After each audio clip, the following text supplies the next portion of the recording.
ওই ধাক্কায় উনি কালিমা পড়ে মুসলমান হয়ে গিয়েছেন।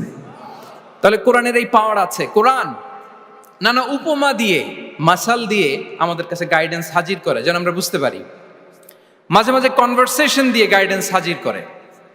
আপনারা সাইয়েদনা ইব্রাহিম আলাইহিস সালামের ঘটনা জানেন।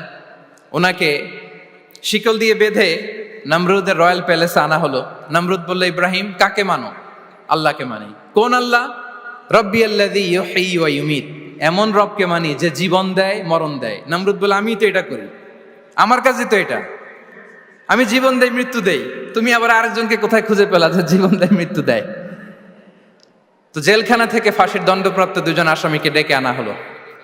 একজনকে বলা হলো শিরোচ্ছেদ করা হলো। আরেকজনকে বলা হলো শিরোচ্ছেদ করতে যাবে, বলে স্টপ, থামো, ওকে ছেড়ে দাও, ওকে আমি জীবন দিলাম।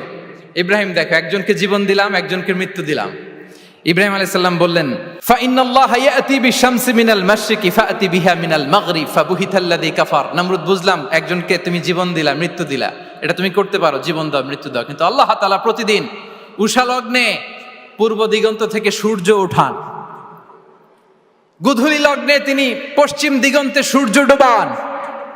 নমরুদ, তোমার যদি ক্ষমতা থাকে তুমি সূর্যকে পশ্চিম দিক থেকে উঠিয়ে পূর্ব দিকে একটু নামাও। ফাবুহিতাল্লাযী কাফার। নমরুদ সে স্পিচলেস হয়ে গিয়েছে, ডামস্ট্রাক হয়ে গিয়েছে, পারে নাই। সুবহানাল্লাহি বিহামদি।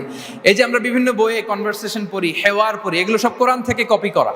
সুবহানাল্লাহি বিহামদি। কোরআনে এরকম কনভারসেশনের মাধ্যমে আমাদেরকে শিখিয়েছে।